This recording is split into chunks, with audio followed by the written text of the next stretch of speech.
माताश्री तुम्हें लेकर अग्नि में प्रवेश करने वाली है। मैं तो एक एक पल गिन रहा हूँ। शीघ्र आए वो घड़ी जब मैं वो चमत्कार देख सकूं।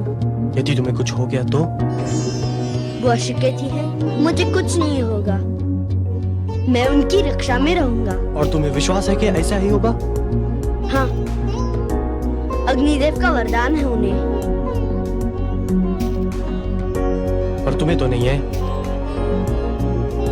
तुम्हें कोई चिंता नहीं? मैं तो इतना जानता हूँ कि वही होगा जो मेरे विष्णु की इच्छा है। फिर मैं चिंता क्यों करूँ? इतना विश्वास है तुम्हें अपने विष्णु पर? इससे भी अधिक। क्या उन्होंने तुम्हें कोई शक्ति प्रदान की है? उन पर अटूट विश्वास ही तो मेरी शक्ति है। जो भी तुम्हारे विष्णु पर अटूट विश्वास रखेगा, क्या उसे शक्ति प्राप्त होगी? अवश्य भ्रातश्री, संसार में तो सारा खेल विश्वास ही का है। विश्वास ही तो शक्ति देता है। मुझे भी दे सकता है? हाँ हाँ, तुम्हें भी दे सकता है। यदि ऐसा है तो मुझे भी अपने विष्णु पर विश्वास करना सिखा दो।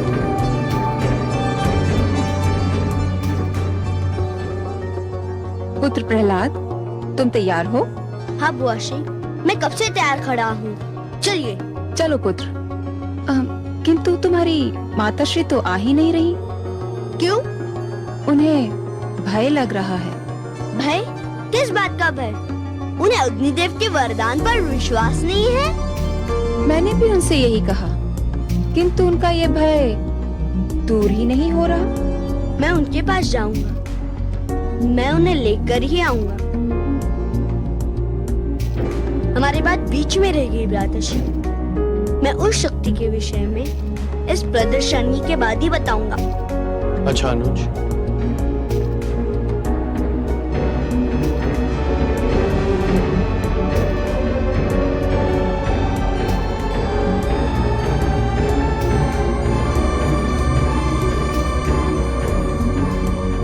इस प्रदर्शनी के पश्चात तुम्हें किसी से कुछ भी कहने का अवसर नहीं मिलेगा।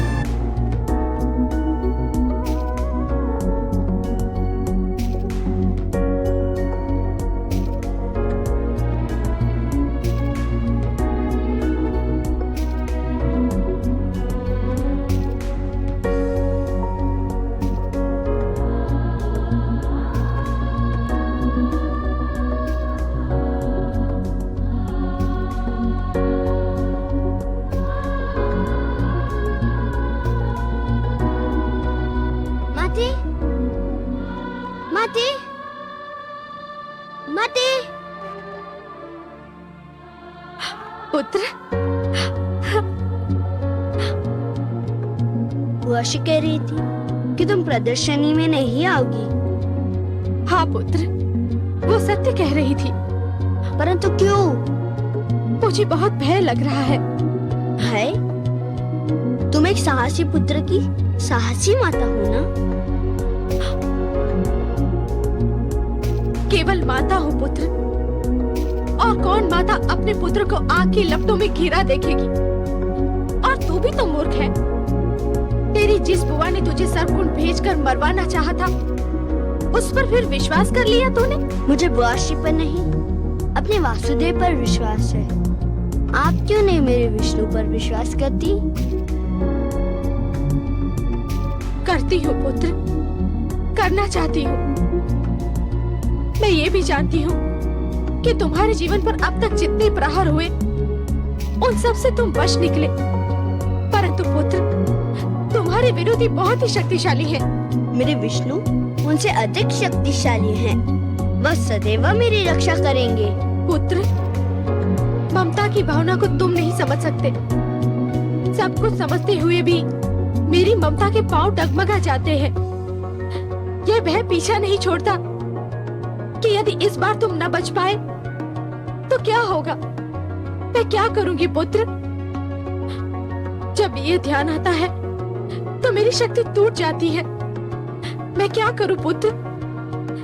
कहां से लाऊं मैं तुम्हारे जैसी शक्ति? जैसा अटूट विश्वास है मुझे अपने विष्णु पर, वैसा ही अटूट विश्वास आप भी जगा लीजिए। मेरी जैसी शक्ति आपको मिल जाएगी। अब बताइए, आप आए आएंगे ना चमत्कार देखने? पुत्र, आपको मेरी सौगंध, आपको आना ही पड़ेगा। पुत्र, पुत्र।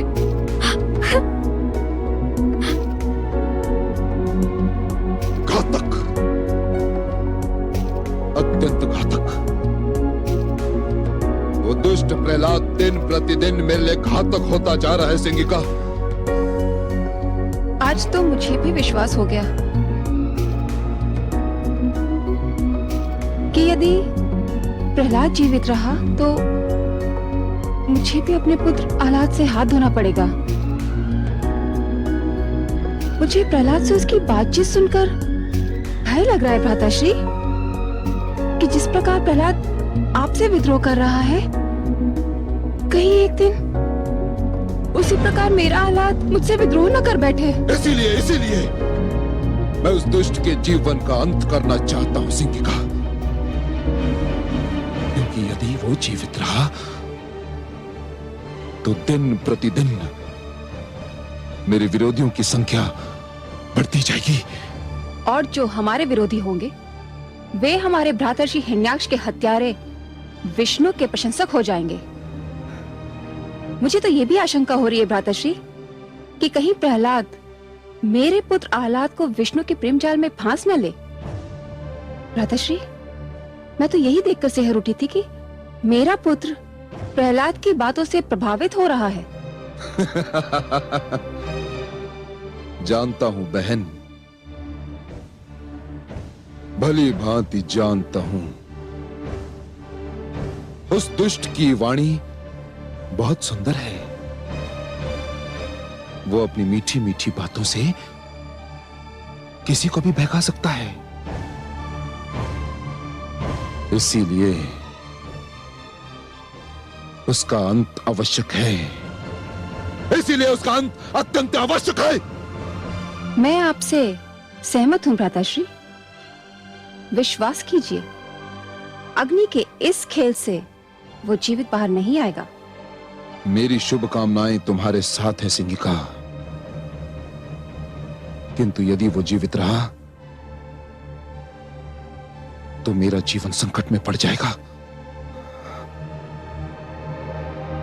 ऐसा नहीं होगा भ्राताश्री, मैं ऐसा होने नहीं दूंगी।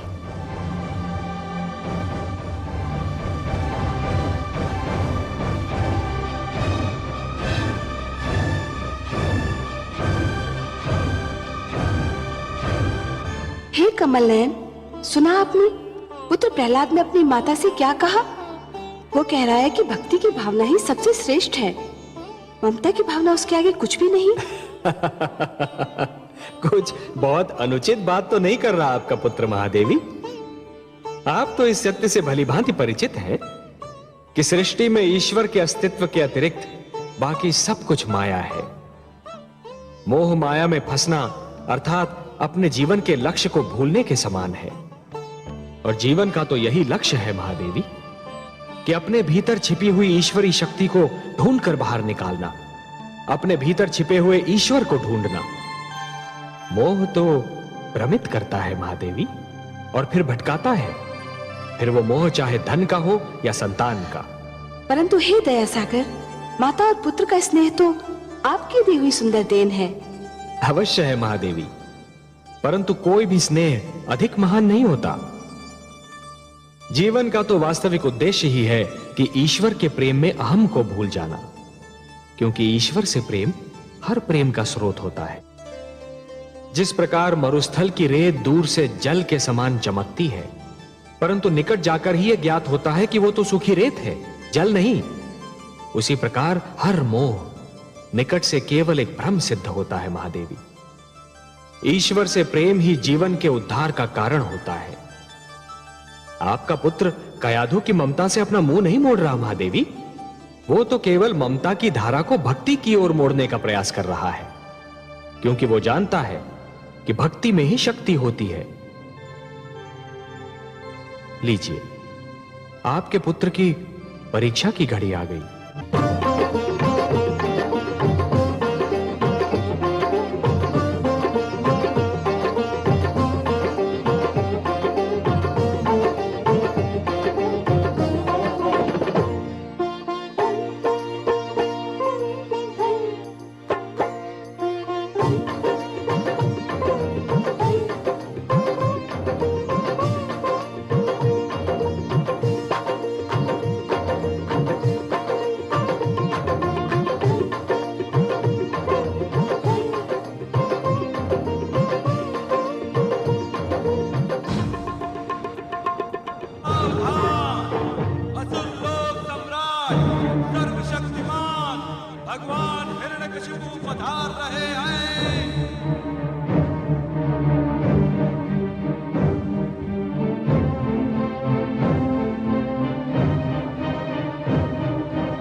आज के उत्सव का महानतम आकर्षण महारानी सिंगिका पधार रही है।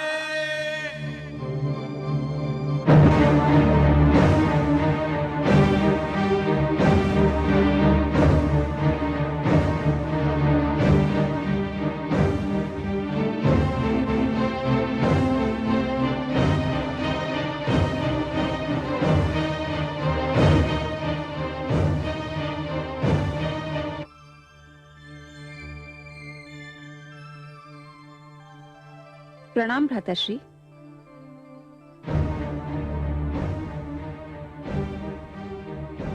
कहाँ है वो दुष्ट, मेरा बैरी, मेरा विरोधी? भाभी श्री को लेने गया है। वह इस उत्सव में आना ही नहीं चाहती थी, परंतु प्रहलाद चाहता है कि उसकी माता भी इस अनुपम दृश्य को देखे। अभी उन्हें लेकर आता ही होगा। सिंगिका, उसकी मृत्यु अत्यंत आवश्यक है, अत्यंत आवश्यक। इस बार वो बचना नहीं चाहिए। नहीं बचेगा भ्राताश्री। आज आप अग्नि की लपटों का अद्भुत खेल देखेंगे। वही अग्नि जो मेरे शरीर को छू भी ना पाएगी। देखते ही देखते उसकी लपलपाती जीभ प्रहलाद के शरीर को चाट जाएगी। कुछ ही पलों में उसकी कोमल काया को राख में परिवर्तित कर देगी और वायु के झोंके उस राख को उड़ा ले जाएंगे। महारानी का याद हो, युवराज आह्लाद और राजकुमार प्रहलाद पधार रहे हैं।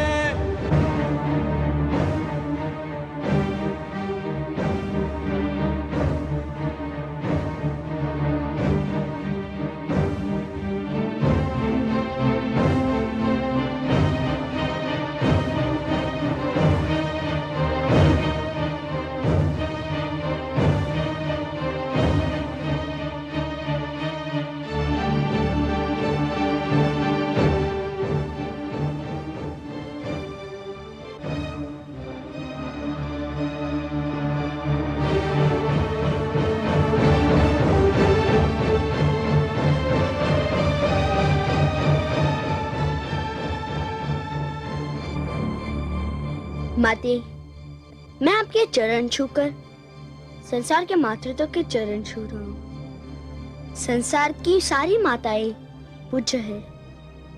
मुझे आशीर्वाद दीजिए माते। आयुष्मान भव पुत्र, आयुष्मान भव। चिरंजीवी भव पुत्र। चलो पुत्र।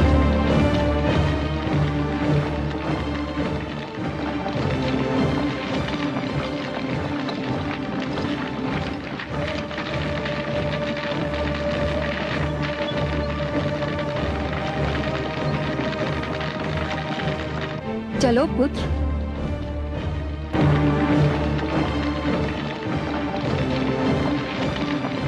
वो घड़ी आ ही गई पुत्र, जिसकी तुम बड़ी उत्सुकता से प्रतीक्षा कर रहे थे। मेरे भी जीवन की अनमोल घड़ी, तुम्हारे जीवन की अद्भुत घड़ी पुत्र। जो भी इस चमत्कार को देखेगा भूल नहीं पाएगा, और जो भी इस चमत्कार की चर्चा सुनेगा सिहर उठेगा। रहते महाप्रलय तक आज की इस प्रदर्शनी की चर्चा रहेगी। चलो पुत्र।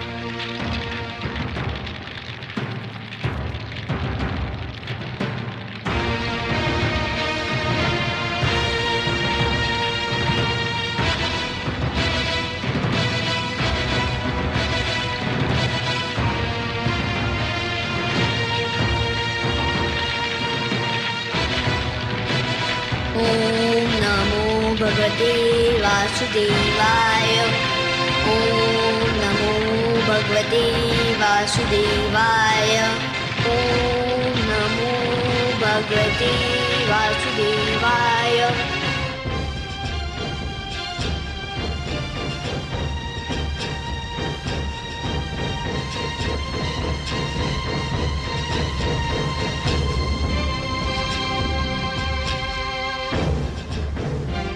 सर्वेश्वर, सर्वेश्वर।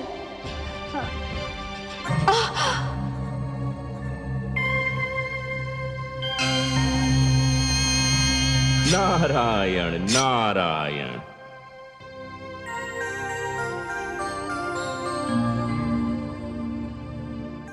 हे देवर्षि, पुत्र प्रहलाद अग्नि में प्रवेश करने जा रहा है।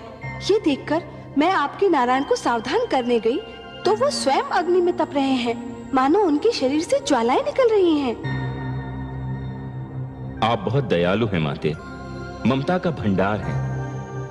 प्रहलाद के स्नेह ने तो आपको सब कुछ भुला दिया। क्या भुला दिया? यही माते कि इस अवस्था में आपको इन्हें छूना नहीं चाहिए था। आपको तो याद ही होगा माते, इसी प्रकार इसी अवस्था में एक बार कयाधु ने पुत्र प्रहलाद को छू लिया था। उसके तो हाथ भी जल गए थे। हाँ, मैं तो सचमुच व्याकुलता में भूल ही गई थी। माते, पुत्र प्रहलाद को जो मैंने योग ज्ञान दिया था वह मेरे नारायण की ही तो देन थी। जब उसे इस अवस्था में कोई नहीं छू सकता तो मेरे नारायण तो योगेश्वर हैं, योग का स्रोत है, योग का आधार है, योग के आदि और अंत हैं, स्वयं योग हैं। इस अवस्था में तो आपके अतिरिक्त उनके कोई निकट भी नहीं पहुंच सकता। परंतु हे देवर्षि, मैं तो इनको प्रहलाद पर आए संकट के विषय में बताना चाहती थी। वही समस्या लेकर तो मैं भी आया था माते, मैं भी यही बताना चाहता था। परंतु नारायण को इस अवस्था में देखकर लगता है कि मुझे मेरी समस्या का समाधान मिल गया, मुझे मेरे प्रश्न का उत्तर मिल गया माते। मेरी तो सारी शंकाएं मिट गईं। नारायण नारायण।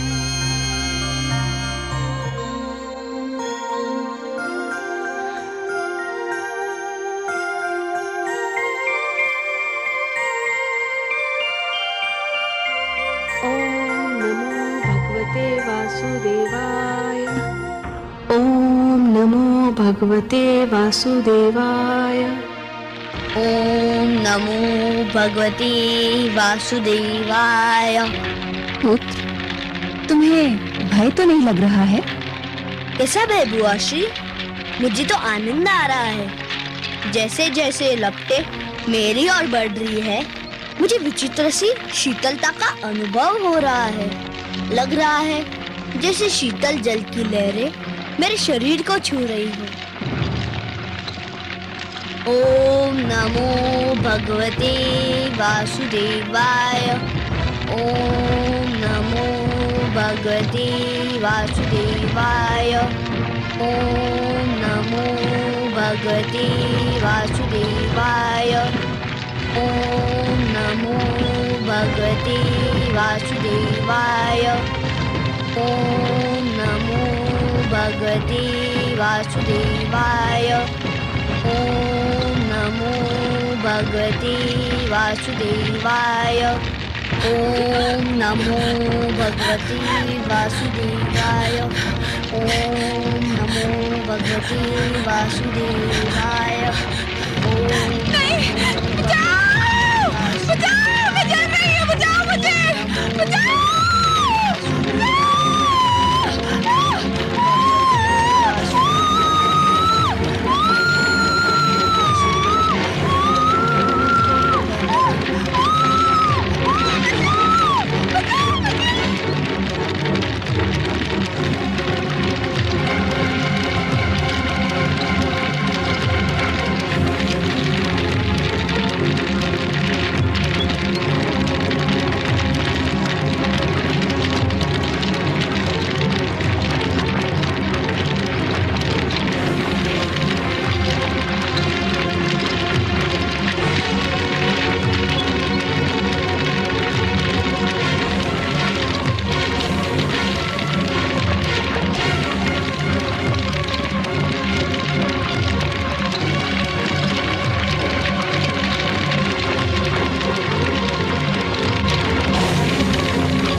सिंगिका, सिंगिका, सिंगिका। श्री प्रहलाद के विष्णु ने मुझे भस्म कर दिया। किंतु ये कैसे हुआ? तुम्हें तो अग्निदेव ने वरदान दिया था, ये कैसे हो गया? प्रहलाद की मायावी शक्तियों ने अग्निदेव के वरदान को मात दे दी। किसके मंत्र की शक्ति के आगे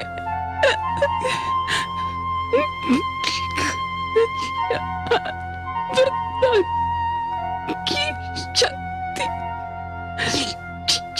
क्षीण हो गई।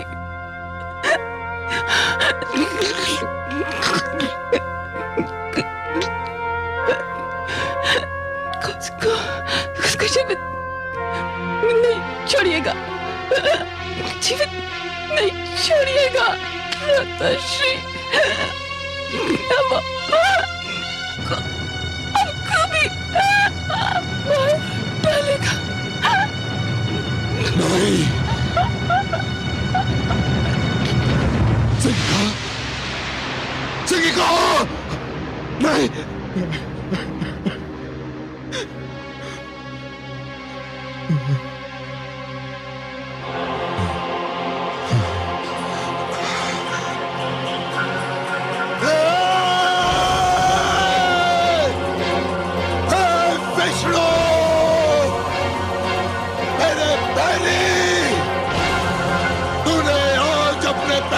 शक्ति दिखा दी, किंतु अब तू मेरी शक्ति देखना।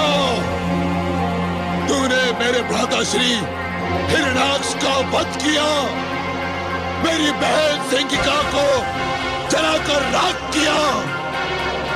मैं तुझे कदापि क्षमा नहीं करूंगा जब तक मैं तेरा सर्वनाश नहीं करूंगा, चैन की एक श्वास भी नहीं लूंगा।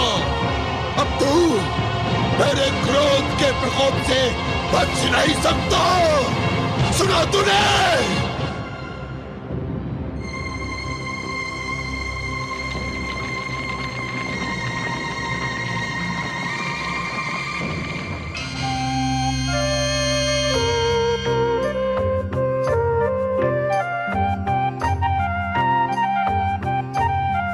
मेरा पुत्र, मेरा पुत्र, मेरे लाल, मेरा पुत्र।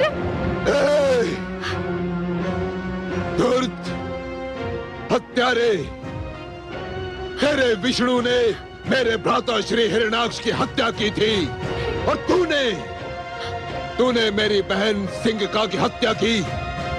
अब चाहे कुछ भी हो जाए, मैं तुझे जीवित नहीं छोड़ूंगा। चल। नहीं, स्वामी, स्वामी, स्वामी, मेरे पुत्र को छोड़ दीजिए। स्वामी, माते, माते, माते, माते, मेरा पुत्र, मेरा पुत्र।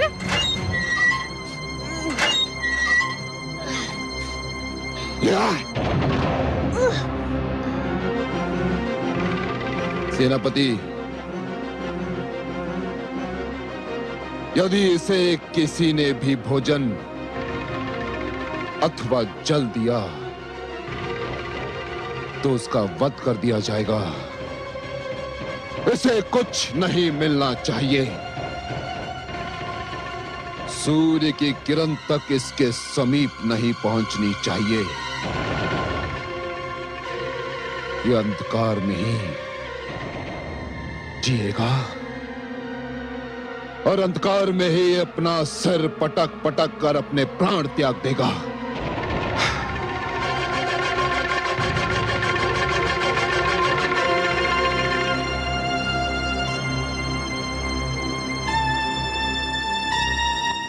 देखा आपने महादेवी, सिंहिका को अपनी भूल का विस्मरण हुआ और उसका दंड भी मिला। हे दया सागर, हे करुणा सिंधु, आपको कोटि कोटि धन्यवाद। आपने मेरे पुत्र की रक्षा की। महादेवी, अग्निदेव ने जो अग्नि प्रज्वलित की थी उसमें सोना भी था और कोयला भी। प्रहलाद सोना था जो तपकर कुंदन बन गया, और सिंहिका कोयला थी जो जलकर राख हो गई। मैं वास्तव में बहुत प्रसन्न हूँ कि अग्निदेव ने सिंहिका को जलाकर भस्म कर दिया। केवल सिंहिका को नहीं महादेवी, सिंहिका के रूप में इस अग्नि ने पाप, खोट, असत्य और अहंकार को जलाकर भस्म कर दिया। इस अग्नि ने तो समस्त संसार के तन मन का सारा मैल जलाकर राख कर दिया। सिंहिका तो जलकर भस्म हो गई, पर अपने पीछे एक इतिहास छोड़ गई। कैसा इतिहास कमल नयन? सिंहिका अग्नि में जलकर होलिका बन गई। उसका सिंहिका नाम भुला दिया जाएगा महादेवी। इतिहास उसे होलिका कहकर पुकारेगा। एक नई परंपरा जन्म ले चुकी है महादेवी। वसंतोत्सव में होलिका को जलाकर पाप का अंत करने की एक परंपरा बन जाएगी। पाप की होली जलाई जाएगी और यह उत्सव मनाया जाएगा रंग खेलकर, गुलाल उड़ाकर। महादेवी, होलिका अब सदा के लिए असत्य की पराजय का एक प्रतीक बनकर रहेगी। परंतु हे सर्वेश्वर, आप देखिएगा, अब हिरण्यकशिपु अपना सारा क्रोध अग्निदेव पर उतारेगा। वो बल खा रहा है, क्योंकि अग्निदेव ने सिंहिका को जो वरदान दिया था वो तो असफल हो गया। मुझे अब अग्निदेव से सहानुभूति हो रही है। महादेवी, जिस प्रकार अग्नि इस्पात को गला तो सकती है परंतु जला नहीं सकती, उसी प्रकार हिरण्यकशिपु देवताओं को आतंकित तो अवश्य कर सकता है, परंतु वो उन्हें मार नहीं सकता। इसीलिए तो मैंने मोहिनी रूप धारण करके देवताओं में अमृत बांटा था कि सारे देवतागण जन्म और मृत्यु के चक्र से बाहर निकल आए।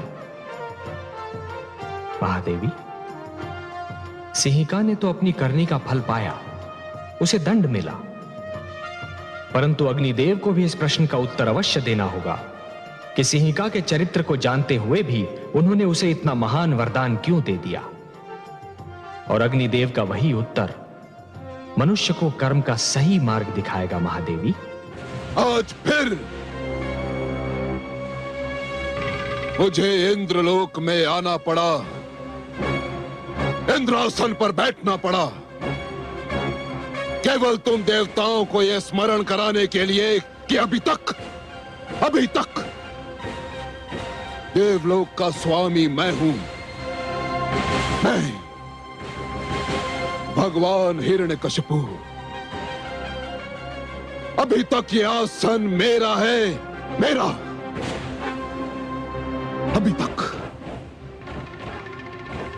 तुम सब मेरे अधीन हो। मैंने तुम सब पर विजय प्राप्त की थी, तुम सब पर। मैंने तुम्हारे अहंकारी सिर अपनी शक्ति से झुकाए थे, अपनी शक्ति से झुकाए थे मैंने। अग्निदेव, कहाँ हो तुम? सामने आओ।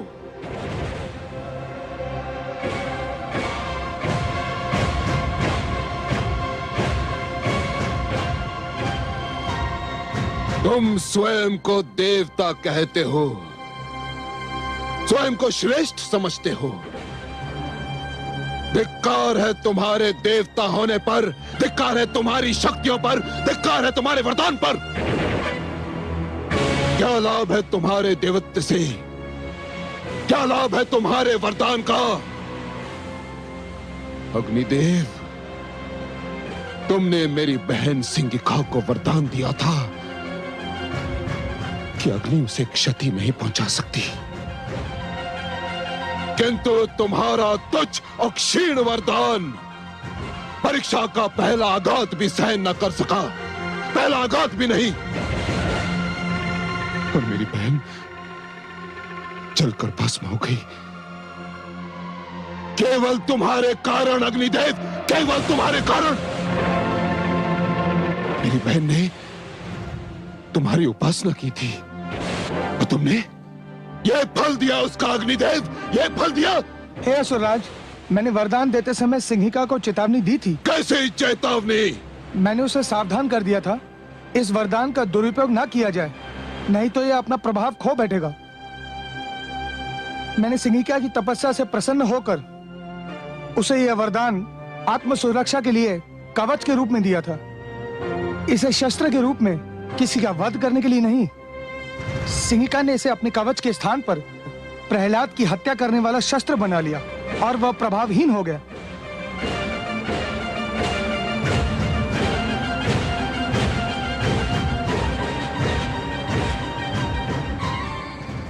प्रभावहीन हो गया तुम्हारा वरदान। हाँ सुराज, वरदान किसी के लिए अपने सुख का कारण होना चाहिए, किसी और के दुख का कारण नहीं। और सिंहिका ने इस सत्य को भुला दिया, इसलिए वही हुआ जो होना था। इसमें मेरा कोई दोष नहीं और न मेरे दिए हुए वरदान का। असुरराज, छली हो तुम, कपटी हो तुम समस्त देवता, और सबसे बड़ा कपटी है तुम्हारा वो विष्णु। यदि उसने तुम सबको छल से अमृत में पिलाया होता तो अभी इसी घड़ी इसी स्थान पर तुम सबके सिर धड़ से अलग कर देता। सेनापति अश्वमित्र,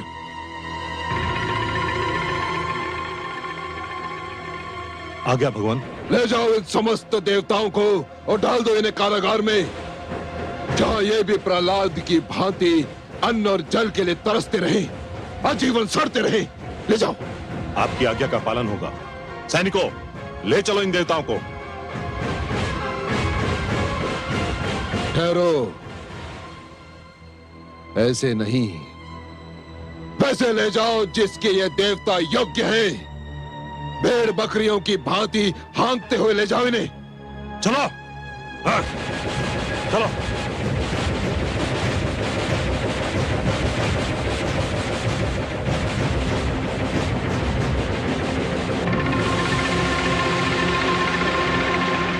दुष्ट प्रहलाद ने तुम्हारी माता श्री, मेरी प्रियतमा, मेरी जीवन संगनी सिंहिका की हत्या कर दी। मेरा मन ये मानने को तैयार नहीं पिताश्री। क्यों? क्या तुमने अपनी आंखों से उन्हें विवशता से तड़प तड़प कर जलते और मरते नहीं देखा? देखा था पिताश्री, देखा था, परंतु अग्नि में तो उन्होंने पहले भी प्रवेश किया था और आप ही कहते थे कि उन्हें कभी तनिक सी भी क्षति न पहुंची थी। फिर इस बार अग्निदेव का दिया हुआ वरदान असफल क्यों हो गया पिताश्री? इसलिए कि इस बार वो अकेली नहीं थी, प्रहलाद भी था उसके साथ। प्रहलाद के पास मायावी शक्तियां हैं। वो सिंहिका का वध करना चाहता था। उसने अपनी मायावी शक्तियों से उसका वध कर दिया। वो हत्यारा हमारे समस्त कुल का बैरी है। यदि ऐसा होता पिताश्री, तो वो मेरा जीवन क्यों बचाता? मुझे तो नाग ने डस लिया था। उस समय तो प्रहलाद मेरे निकट भी नहीं था। वो हमारे कुल का बैरी होता पिताश्री, तो मेरे मृत शरीर के पास आता ही क्यों? परंतु वह आया। उसने अपने विष्णु से मेरे जीवन की भिक्षा मांगी और मैं फिर से जीवित हो गया पिताश्री, फिर से जीवित हो गया। उसने तुम्हें सम्मोहित कर दिया है। तुम्हारे मस्तिष्क पर उसने नियंत्रण पा लिया है। तुम वही सोचोगे जो वो चाहता है कि तुम सोचो, तुम वही करोगे जो वो चाहता है कि तुम करो। ये भी उसकी मायावी शक्ति का प्रभाव है। परंतु अपनी प्रियतमा, अपनी पत्नी सिंहिका की सौगंध, तुम्हारी तर्कसंगत बातें भी मुझे उससे सिंगिका के वध का प्रतिशोध लेने से नहीं रोक सकती। मैं अपनी मायावी शक्ति से उसकी मायावी शक्ति को चकनाचूर कर दूंगा। वो मूर्ख नहीं जानता कि कामरूप नरेश विप्रचिति कौन है, क्या है।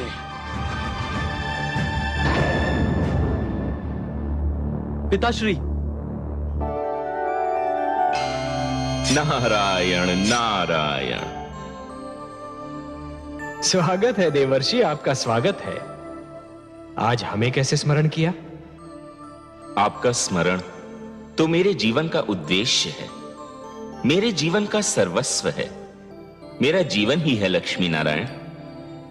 मेरा और कार्य ही क्या है? आपका स्मरण करना और आपकी चर्चा। बताइए, क्या समाचार सुनाने आए हैं? सृष्टि का कौन सा भेद, कौन सा समाचार, कौन सा रहस्य आपसे छिपा है लक्ष्मी नारायण? मैं तो बस अपनी एक उलझन सुलझाने, अपने एक प्रश्न का उत्तर पूछने आपकी सेवा में उपस्थित हुआ हूं। तो पूछिए ना। हे लक्ष्मी नारायण, आप माया के स्रोत हैं, माया का भंडार हैं, माया के रचयिता हैं। फिर ये विप्रचित्ति किस मायावी शक्ति की बात कर रहा है? क्या उसने कोई नई मायावी शक्ति का आविष्कार कर लिया है? नहीं देवर्षि, विप्रचित्ति कोई योगी नहीं है जो किसी शक्ति का आविष्कार कर लेगा। वो तो केवल एक भिक्षुक है, एक याचक है। उसके पास जो भी शक्ति है वो मांगी हुई है, चुराई हुई है। हे देवर्षि, जिस प्रकार यदि कोई व्यक्ति उधार लिए हुए धन को यदि अपनी संपत्ति मानेगा तो बहुत शीघ्र कंगाल हो जाएगा, उसी प्रकार यदि कोई व्यक्ति मांगी हुई शक्ति को अपनी शक्ति समझने लगेगा तो अतिशीघ्र शक्तिहीन हो जाएगा। कर लेने दीजिए उसे परीक्षा इस शक्ति की, क्षण भर आनंद उठा लेने दीजिए उसे इस शक्ति का। वो बेचारा क्या जाने कि जहां से उसे ये एक शक्ति मिली है वहां तो महान शक्तियों का भंडार है। देवर्षि, मैं विप्रचित्ति के इस क्षणिक आनंद को भंग नहीं करना चाहता। देखिए तो सही, वो मूर्ख कितना प्रसन्न हो रहा है।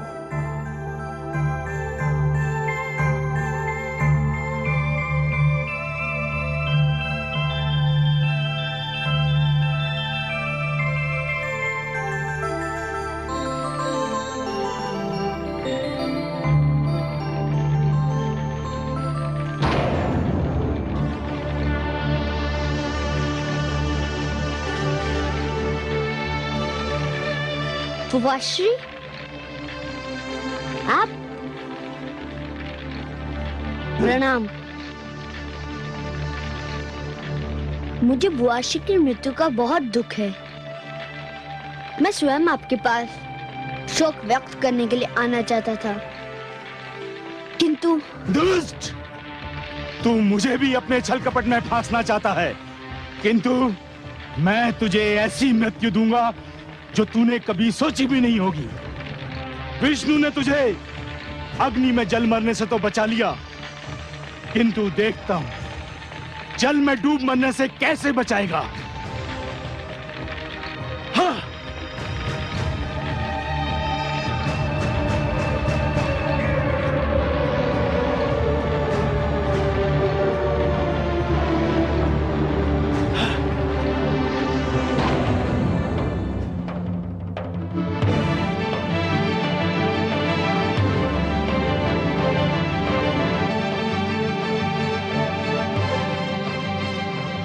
दुष्ट, तेरे तो नेत्र बंद हैं। तू तो अपना दुखद अंत देख भी नहीं पाएगा।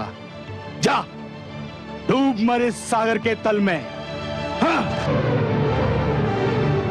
ले लिया मैंने सिंगिका के वध का प्रतिशोध। ये धूर्त अब सागर के तल से कभी ऊपर नहीं आ सकेगा। ये सागर का जल इसकी समाधि बन जाएगा।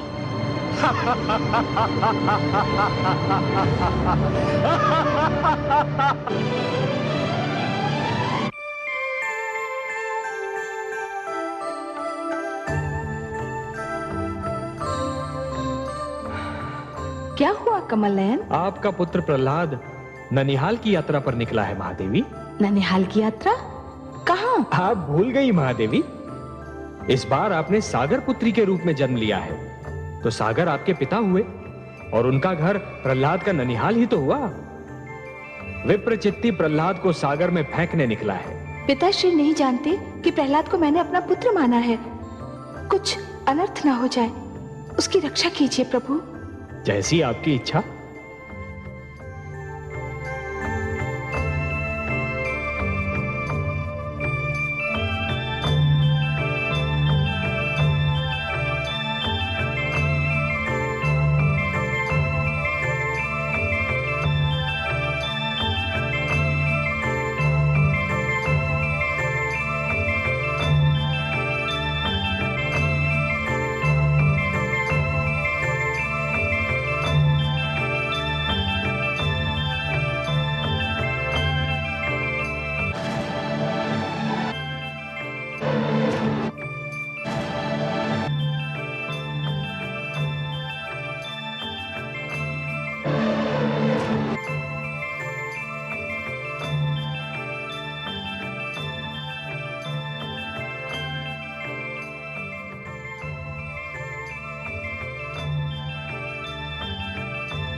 जाने कौन है ये सुंदर बालक, मुख पर इतना तेज कि आंखें नहीं ठहरती। कैसी मीठी निद्रा में सो रहा है वो। फिर उसे जगाकर पूछना भी तो उचित नहीं होगा ना। जाने कैसे सपने देख रहा होगा। किंतु ये कमल हमसे कह रहा है कि निश्चित इस मनमोहक बालक का संबंध हमारे जामाता श्री हरि विष्णु और पुत्री लक्ष्मी के साथ है। कमल जो हमारे जामाता के हाथ की शोभा भी है और पुत्री लक्ष्मी का आसन भी।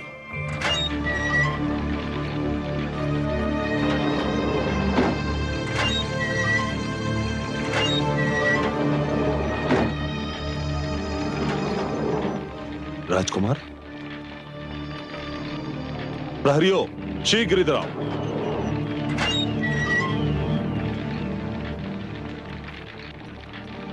राजकुमार कहां गए? श्रीमान अभी तो यही थे। किसी ने कारागार का द्वार खोला था? नहीं श्रीमान, जब से भगवान हिरण्यकश्यप ने राजकुमार को यहाँ बंदी बनाया है तब से द्वार खोला ही नहीं। जाने क्या रहस्य है। मुझे तुरंत भगवान को इसकी सूचना देनी होगी।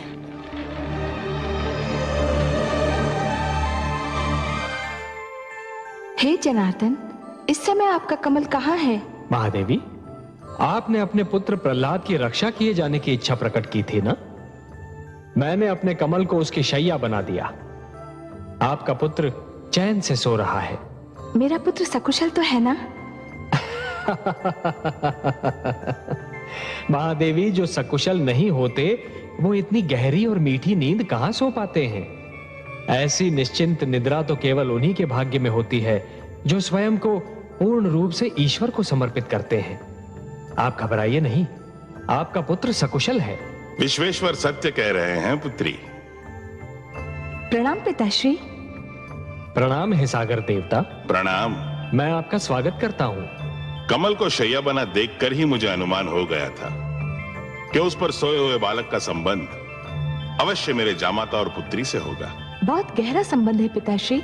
प्रहलाद इनका भक्त है और मैंने उसे अपना पुत्र मान लिया है। तभी तो मैं सोच रहा था कि इतनी छोटी सी आयु में उसके मुख पर इतना तेज, इतना प्रताप कहां से आया।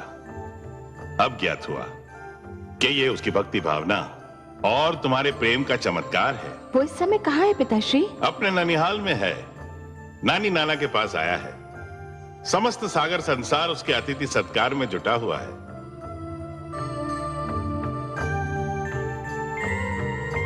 कहां लुप्त हो गया वो दुष्ट? कहां लुप्त हो गया?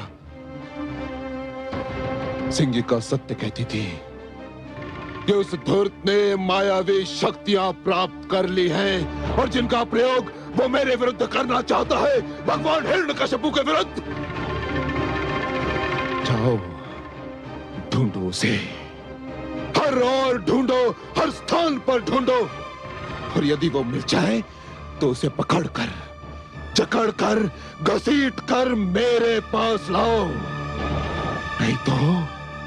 नहीं तो ये जान लो कि यदि असफल हुए तो निर्जीव हो जाओगे। जाओ ढूंढो उसे। नहीं सर्वशक्तिमान, ये बेचारे अब प्रहलाद को नहीं ढूंढ पाएंगे। क्यों नहीं ढूंढ पाएंगे? क्योंकि मैंने उसे सागर के गर्भ में फेंक दिया है और अब तक वो वहां से वो भूखी मछलियों के पेट में पहुंच चुका होगा।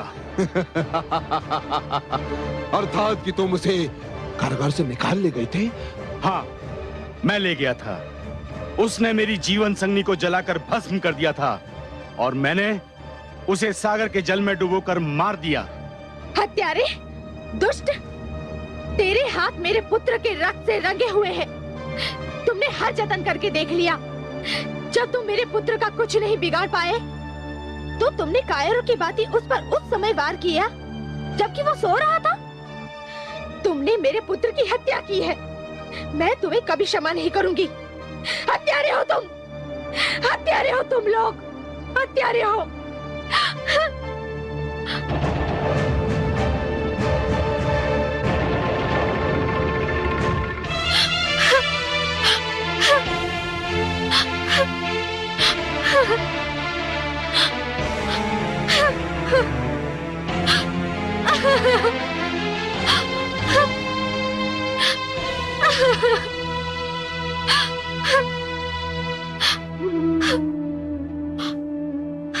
हे समुद्र देव, मैं आपसे अपना पुत्र वापस लूंगी।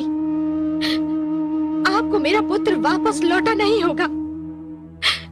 लौटाना होगा मेरा पुत्र वापस। मेरा पुत्र, मेरा लाल।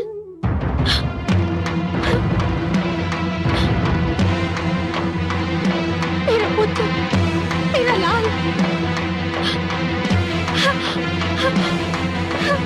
हाय मेरा पुत्र, मेरा पुत्र। हाय मेरा पुत्र, मेरा पुत्र, मेरा लाल। हाय मेरा पुत्र, मेरे लाल, मेरा पुत्र।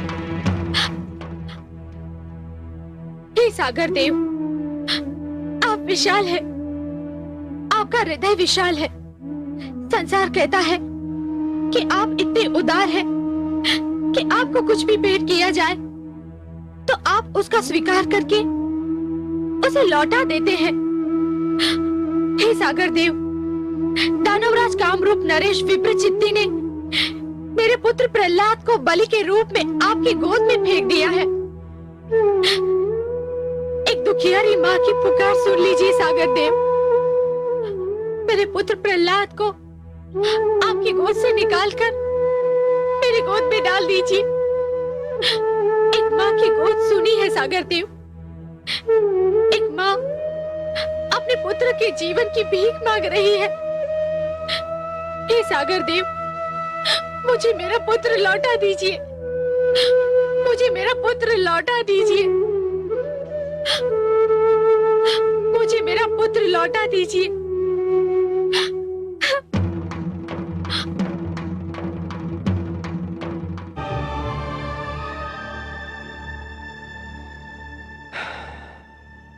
देखिए आपने विधि की विडंबना महादेवी। पुत्र अपने ननिहाल में चैन की नींद सो रहा है और अनजान माता समुद्र की लहरों से उलझ रही है। ममता इसी का तो नाम है कमल नयन। पुत्र भले कितना ही सुखी हो, परंतु यदि माता की आंखों से ओझल हो तो माँ को पल भर भी चैन नहीं पड़ता। वो तो पुत्र का मुख देखकर ही जीती है। बेचारी कयाधु, उसे तो ये भी पता नहीं कि उसका पुत्र कहाँ है, क्या कर रहा है। मुझे तो भय है कि कयाधु कहीं पुत्र वियोग में पागल होकर डूबकर अपने प्राण न दे दे। हाँ महादेवी, वो तो सागर में आगे आगे बढ़ती जा रही है। आपको उसके प्राणों की रक्षा करनी होगी कमल नयन। महादेवी, सागर तो आपका मायका है, मेरी तो ससुराल है, और ससुराल में अपने अधिकारों और शक्तियों का प्रयोग मुझे अच्छा नहीं लगता देवी। देखिए, पिता के घर पर तो पुत्री का अधिकार होता है, इसलिए वहां हस्तक्षेप का कष्ट तो आप ही को करना होगा देवी। आपकी यही इच्छा है तो जाती हूँ मैं। कयाधु को यूं डूबकर मरने नहीं दूंगी मैं, वो भी वहां सागर में जो मेरा मायका है।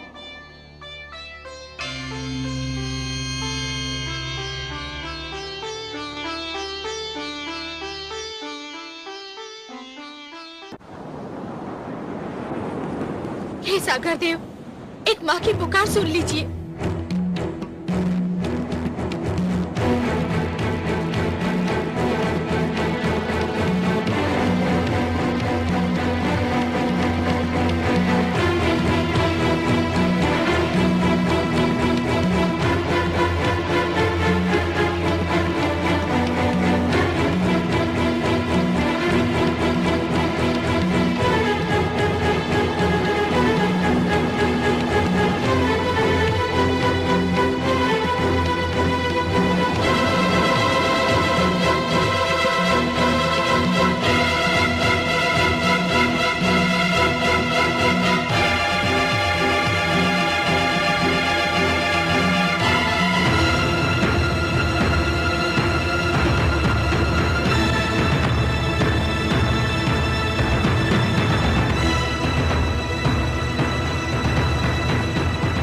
भगवान सर्वशक्तिमान, अनर्थ हो गया है। क्या हुआ? महारानी कयाधु राजभवन छोड़कर चली गई हैं। क्या? राजभवन छोड़कर चली गई? कहां चली गई? पुत्र वियोग में व्याकुल होकर वो सागर की ओर गई हैं, जहां कामरूप नरेश ने राजकुमार को डुबो दिया था। महाराज, महारानी कहीं जल समाधि ना ले लें। ये माता और पुत्र मिलकर मुझे पागल कर देंगे, पागल कर देंगे दोनों मिलकर। जाओ, रोको उन्हें। वो मेरे रोके नहीं रुकेंगी, केवल आप ही उन्हें रोक सकते हैं, और आपको उनको रोकना ही चाहिए, नहीं तो ये संसार क्या कहेगा महाराज। ठीक है, तुम मेरे साथ चलो और कुछ सैनिक भी ले लो।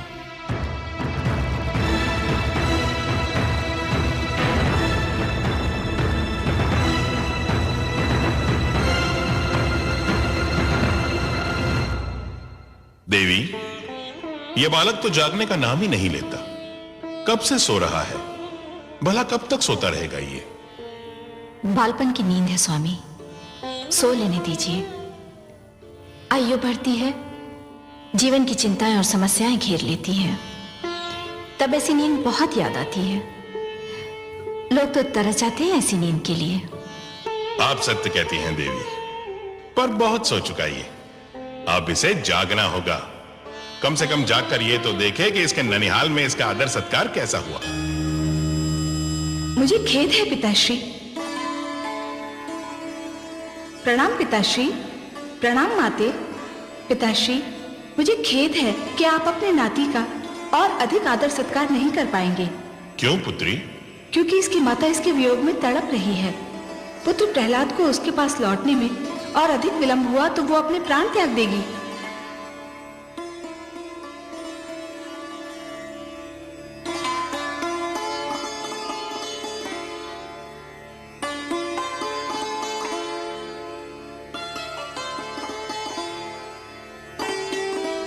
कितना मनमोहक है मेरा पुत्र।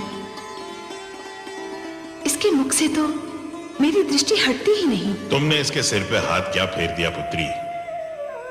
इसके माथे पर समस्त सृष्टि का तेज निखर आया है, मानो प्रकाश का मुकुट पहन लिया हो। सुनो पुत्री,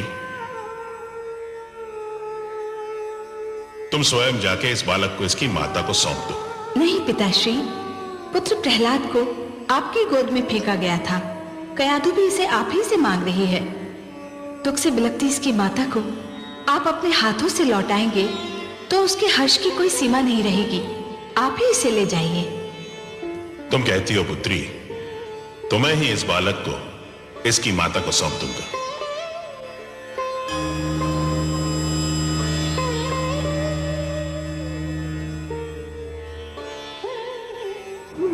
हे सागर देव, लगता है आपने अपनी सारी परंपरा को छोड़कर मेरे पुत्र की बलि स्वीकार कर ली है। मेरे लिए मेरे पुत्र के बिना जीवित रहना व्यर्थ है। आपको मेरी बलि भी स्वीकार करनी होगी। ठहरो पुत्री, तुम सत्य कहती थी, मैं भेंट नहीं स्वीकार करता। और फिर प्रहलाद तो मेरे दोहित्र समान है। लो, मैं तुम्हारा बेटा तुम्हें वापस लौटाता हूं। धन्य है आप धन्य है सागर देव। आपने मुझे मेरा पुत्र लौटाकर एक ममता की मारी माँ पर बड़ा उपकार किया है। मैं कैसे आपको धन्यवाद दूं? इसकी कोई आवश्यकता नहीं है पुत्री। एक माता को अपना पुत्र वापस लौटाना उस पर उपकार नहीं होता, यह तो हमारा धर्म है। हाँ, एक माता से उसका पुत्र छीन लेना अवश्य ये जघन्य अपराध है।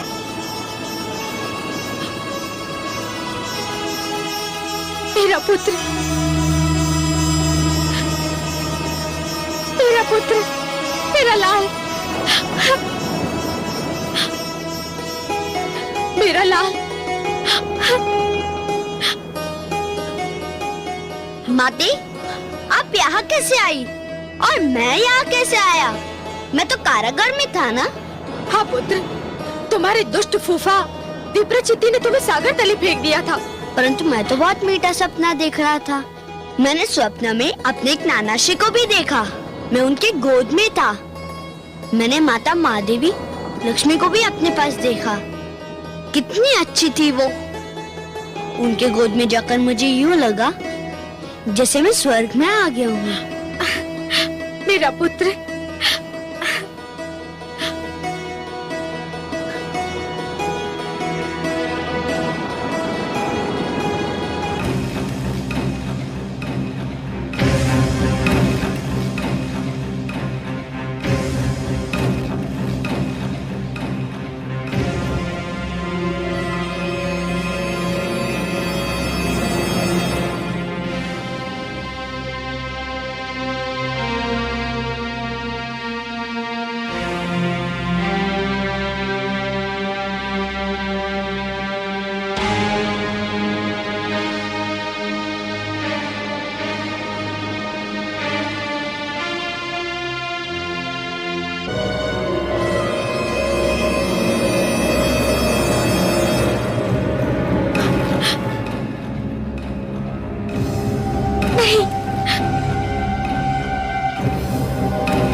महारानी। नहीं। प्रणाम पिताश्री। दुष्ट, तुझसे पर्वत की ऊंचाई हार सकती है, अग्नि का ताप हार सकता है, समुद्र की गहराई हार सकती है, किंतु मैं तुझसे हार नहीं मानूंगा, कदापि नहीं मानूंगा। सैनिकों पकड़ से। रुक जाओ सैनिकों। यदि किसी ने मेरे पुत्र को हाथ भी लगाया तो मैं इसके और अपने प्राण एक कर दूंगी। मैं भी महान असुरा तारक के महाबली सेनापति चंबासुर के पुत्र कयादु हूँ। मेरे पास भी मायावी शक्तियाँ हैं।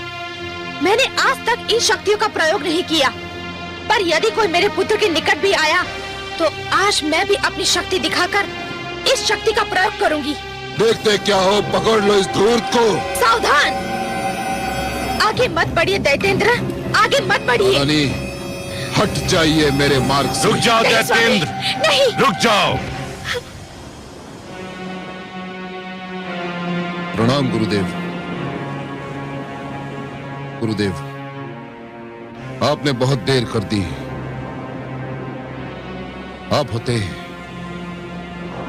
तो मेरे साथ इतना बड़ा अनर्थ ना होता गुरुदेव। आपके ना होने से मेरे साथ क्या क्या ना हुआ। मेरा पुत्र मेरा सबसे बड़ा बैरी बन गया। मेरा उत्तराधिकारी मेरा महानतम विरोधी बन गया गुरुदेव। मैं जानता हूं दैत्येंद्र, मैं सब जानता हूं। तुम चिंता मत करो, अब मैं लौट आया हूं, सब ठीक हो जाएगा।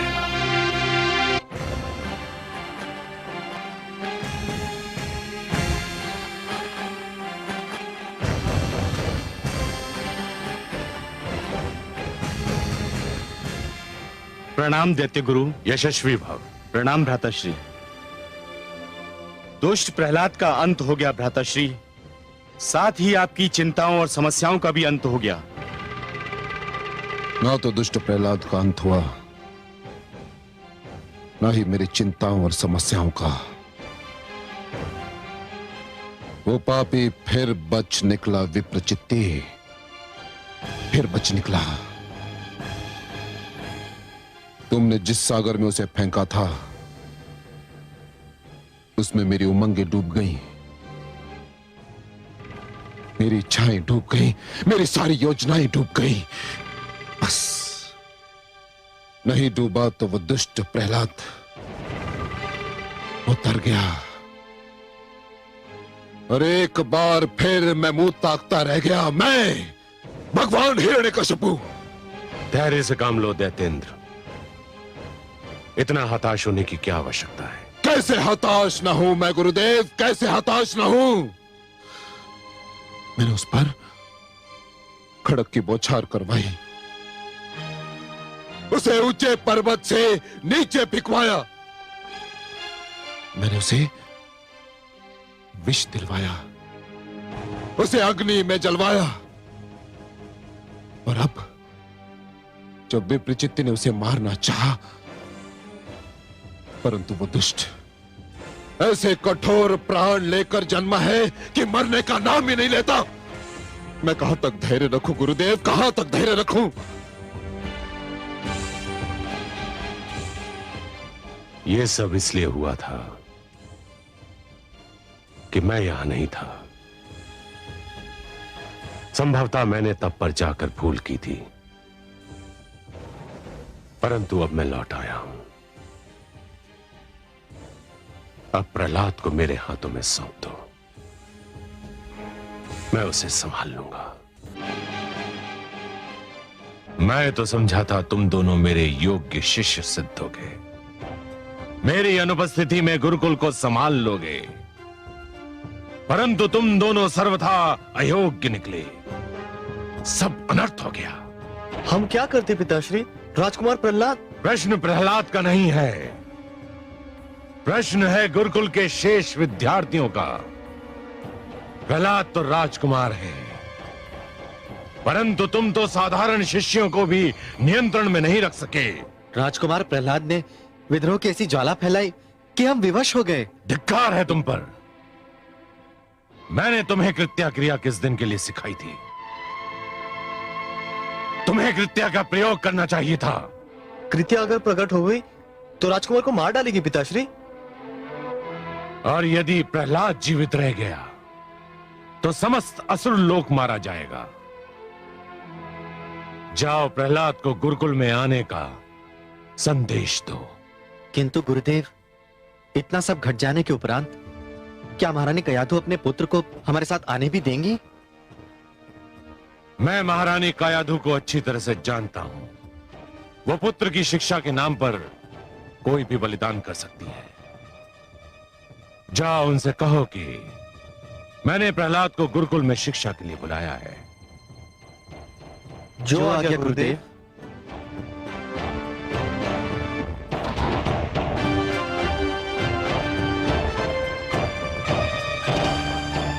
हे कमल नयन, ये कृत्या क्रिया क्या है? कृत्या? कृत्या एक तांत्रिक क्रिया है महादेवी, दुष्क्रिया कहिए। क्या होता है इस क्रिया में? इस क्रिया में तंत्र विद्या की सहायता से एक राक्षसी को जन्म दिया जाता है और वो राक्षसी उस व्यक्ति को मार देती है जिसे मारने के लिए उसे जन्म दिया गया हो। हाय मेरा पुत्र। हे कमल नयन, कोई सीमा भी है इन दुष्टों के अत्याचार की? हर जतन तो करके देख लिया इन दुष्टों ने मेरे पुत्र को मारने का, इनके मन को शांति नहीं मिली। महादेवी, जिस प्रकार नरक में चाहे जितने पापी डाल दीजिए पर नरक का पेट नहीं भरता, उसी प्रकार दुष्ट जन चाहे जितने दुष्कर्म कर लें उनका भी मन नहीं भरता। परंतु हे सर्वेश्वर, क्या इस कृत्या क्रिया का कोई तोड़ नहीं है? है महादेवी, अवश्य है। कृत्या क्रिया का तोड़ स्वयं उसी क्रिया में निहित है। अर्थात? महादेवी, इस क्रिया द्वारा जिस राक्षसी को जन्म दिया जाता है, यदि वो राक्षसी अपने लक्ष्य को मारने में असफल हो जाए तो उन्हीं लोगों की हत्या कर देती है जिन्होंने उसे जन्म दिया था। मेरी कामना है कि ऐसा ही